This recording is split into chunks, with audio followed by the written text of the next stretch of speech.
Welcome back, everybody, to Civilization 5. Winter is coming. Where we left off last time, the Eyrie has fallen. Peter Baelish has been wiped out. He's no longer in contention for the crown.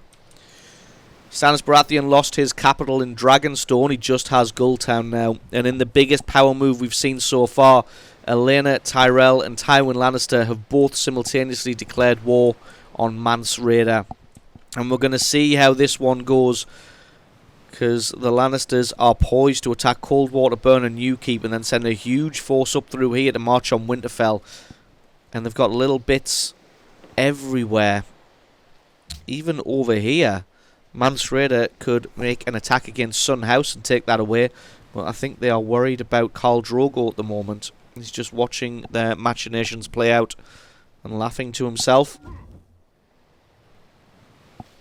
But really what we want to see is what's going to happen in the north here. This is where our gaze is going to be fixed for the time being, for the majority of this video, I would expect. Because there's a lot of open space here in the north, so we should see some huge armies clashing that we just got from the Lannisters there. But it depends. It doesn't look like Mance Rayder has very much. Wow, he's got a big army of battering rams up here. That is interesting what he's planning on doing with those. But again, they are all north of the wall. To get those all the way down to Winterfell, it's going to take a hell of a long time. Tywin's right on the gate at Great Wick and Moor Cailin. And I'm not sure if Mance Rayder is going to survive this, to be honest. I don't even think the Tyrells are going to get much out of this, because the Lannisters are poised in position to strike and take a lot of cities very quickly. And it's going to be interesting to see if the Tyrells can pick up any of those scraps.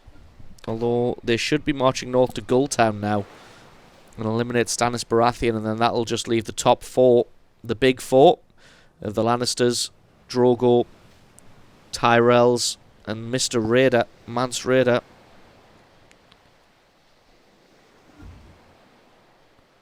Coldwater still holding on. No forces have marched through the border yet, apart from over here at Cogisle.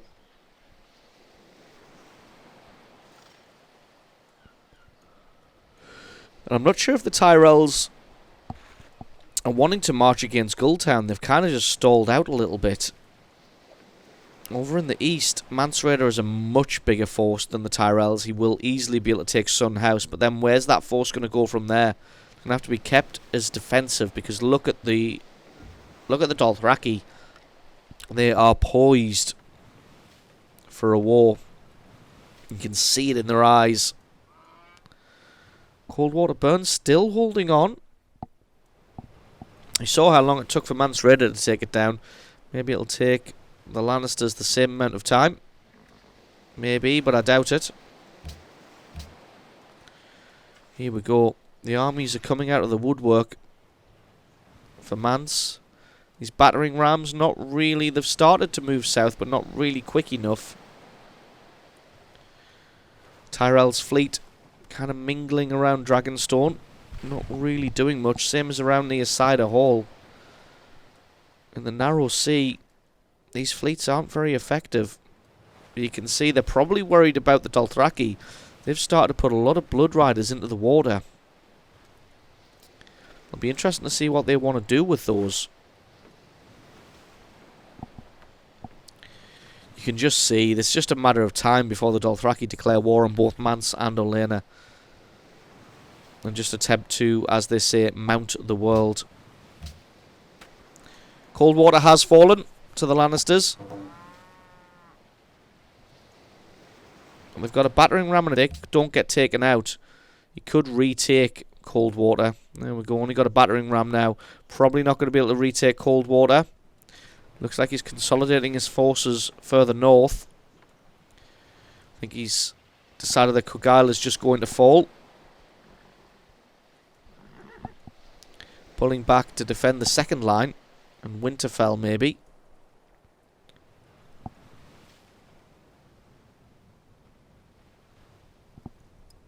There we go. The battering ram retakes Coldwater. slowing down the Lannister advance just a little bit. Over in the east, Mance Rayder has taken Sun House. With these forces should be able to take out these crossbowmen. The crossbowmen won't be able to retake the city. These crossbowmen cannot occupy a city. Only melee units can do that. Here we go, the Lannister force is moving in. Where are these battering rams? They are kind of milling around. They haven't started coming south at all. That's the thing about Mance Rayder. While you can take out all of these lands that used to belong to the Starks, they've got all of this land north of the wall. And it's still going to be difficult for an army to navigate north of the wall unless they just come around in ships and land on the coast there. It's going to be difficult for them to get through these 3 choke points. But I really do think that Mance Rayder is in trouble now. I did not expect both the Lannisters and the Tyrells to declare war at the same time, especially with the Tyrells being busy with Stannis. It looks like the Tyrells and the Lannisters are quite happy to be friends at the moment, so we may call this one a draw if we end with those two. But the Dothraki are definitely the wild card. Look at the amount of forces here. They've got legions and blood riders.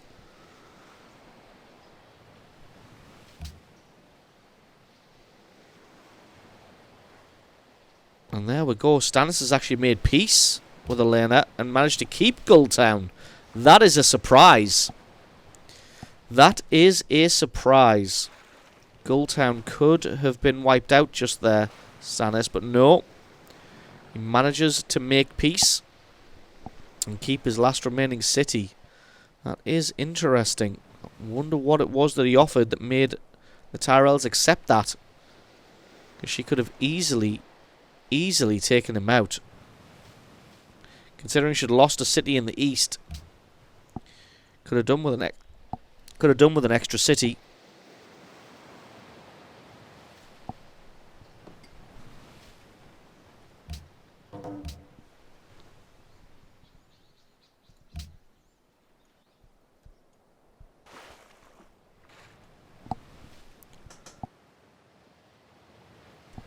Sorry, just having a little look around here to see what we can find.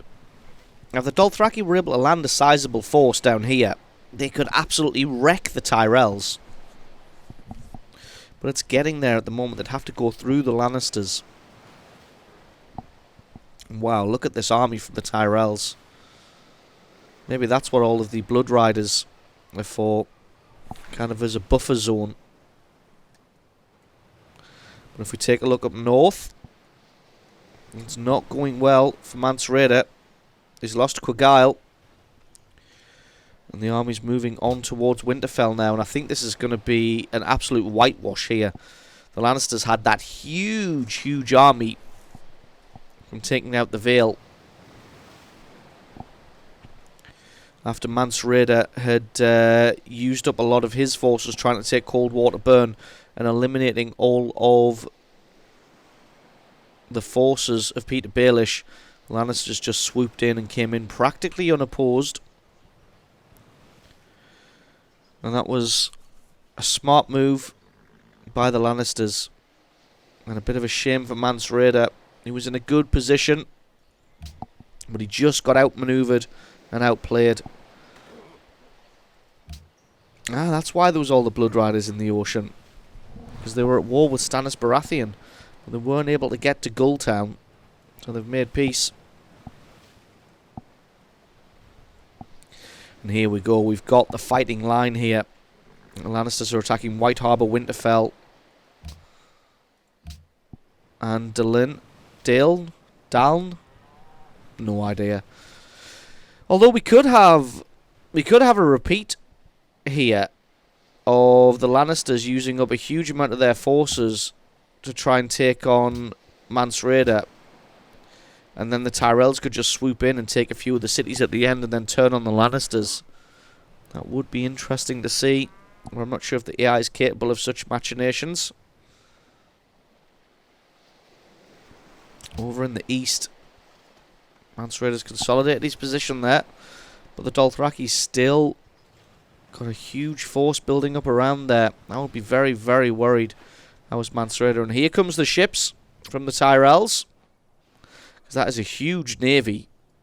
But this is a huge land army from the Lannisters as well. This is going to roll over almost everything it sees. It'll be interesting to see how much the Lannisters can take away from Mance Rayder before they make peace, because it's very unusual for them to just go to war till the end, especially against an empire this large. They generally go to war for a few years, take a few cities, make peace to get a few more, and then let things fester for a while. Dalen falls.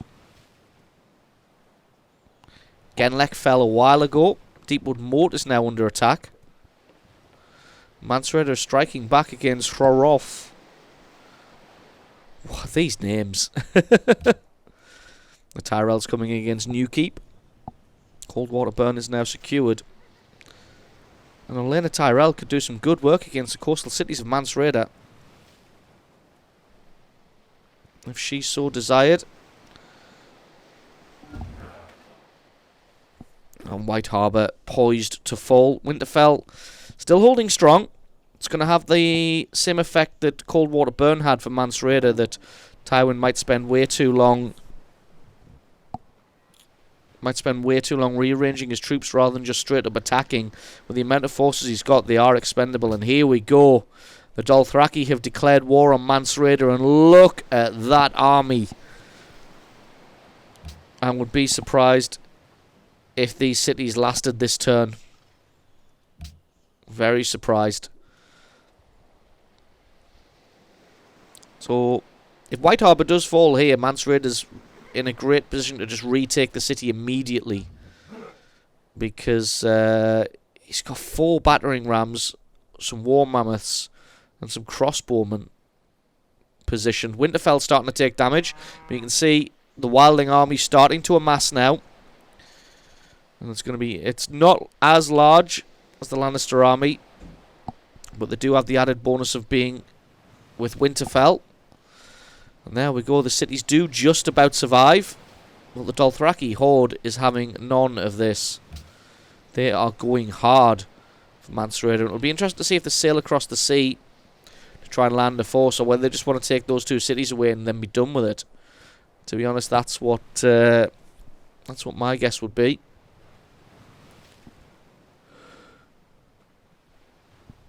We'll see how much damage Winterfell takes. Just a bit. White Harbour retaken because of the huge amount of battering rams that they have there. But that line is starting to buckle.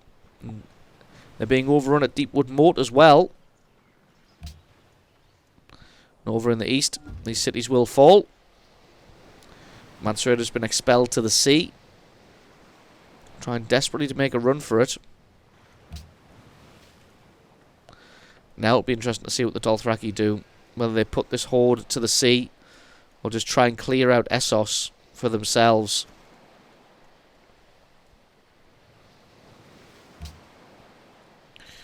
Over in the north, Winterfell taking even more damage. Lannister forces trying to push back, but their numbers are getting a little bit thinned. It used to be 3 to 4 deep, now it's only 2 to 3 units deep. So the Wildlings are having an effect. White Harbour has fallen again. And look at this, Newkeep and Sisterton both fallen to the Tyrells, and this could be the surprise. The Tyrells could just move up the coast with this huge navy and take city after city. But it looks like most of their navy's been left behind to defend the holdings that used to belong to Stannis. A little bit unusual. See what the Dothraki have decided to do. They have started moving north, so they may put this horde into the sea. If they do that and manage to land this in the north, imagine if they landed that in the north. And here's Tywin Lannister starting to pull away from Khal Drogo now. And I think at this point, if Drogo doesn't declare war on Tywin when his forces are exhausted, that's going to be the last opportunity for someone to get the better of him. Or if the AI pulls off a sneaky war against this undefended border here. That's probably the only other way someone's going to get at Tywin Lannister right now.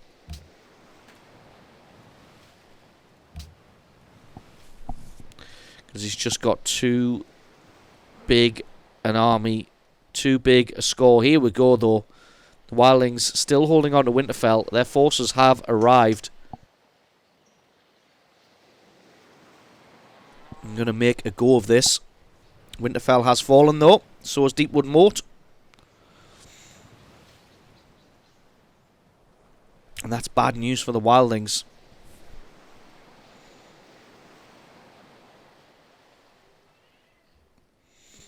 They are poised to try and retake Winterfell, though.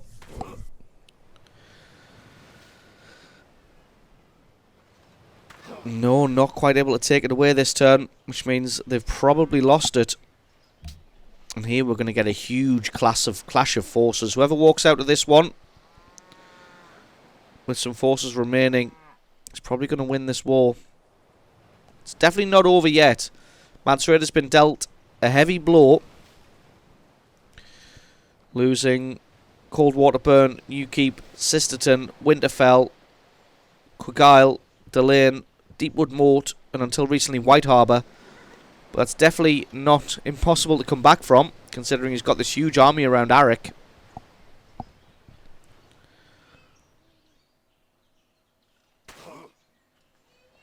And there's a city just been captured by the Reach. There we go, they're moving their navy up the coast to try and take forces away. There we go, Mance Rayder's made peace with Khal Drogo. So their war was literally just to kick them out of Essos. And once they've done that, they are happy. Look at this navy from the Horse Lords. Wonder if they gave anything to the Dothraki for that peace. It doesn't look like it. It looks like they just made straight up peace, which is fine.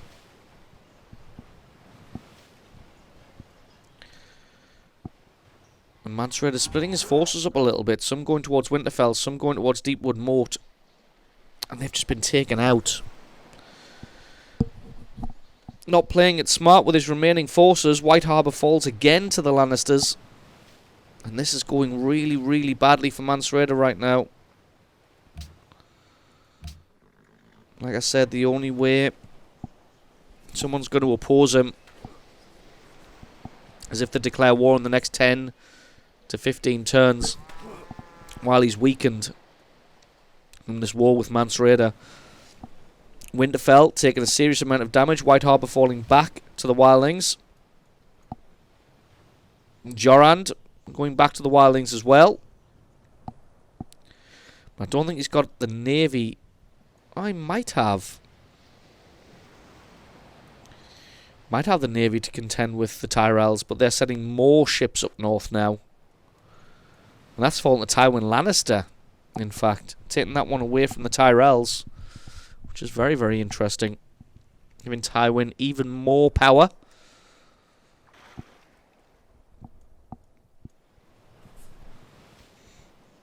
It'll be interesting to see what the Dothraki is doing with their army. There's a big army forming in the south here.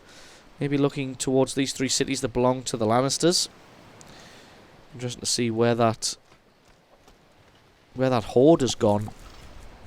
It looks like they've just kind of melted back to their homes. 1 unit per city. There's a lot of ships in the sea, but that's not units. Looks like the horde has just gone back to their homes right now. Some of them amassing in the south. In the north, the Lannisters still holding on to Winterfell.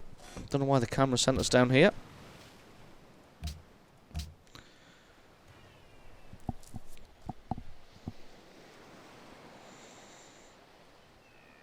Mance Rayder not able to retake Bjorand, sorry.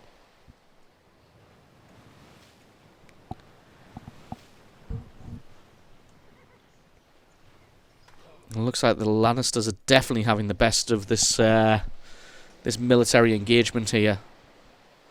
Although Winterfell is still being threatened, the Lannisters have definitely got enough units to do something about this battering ram and this crossbowman. We'll need to take out the battering ram at least to save Winterfell. There we go. Takes out the battering ram and blocks off this battering ram from being able to get south. Their army starts to move even further north. And this is definitely looking bad for Mansreder. Someone definitely needs to come in and try and capitalise on this weakness, on this slightly weakened military from Tywin Lannister. Otherwise, this is going to be pretty much it for Westeros. House Lannister will remain in possession of the crown if nobody is careful. So thanks very much for watching, everybody. We're definitely coming into the end game now. Turn 445. This is going to be over very, well, not soon, but there's some big conflicts that once they get resolved and we see the shape of the world, we can probably say with almost certainty who is going to emerge victorious. So thanks very much for watching, thanks very much for watching, everybody, and I will catch you in the next video.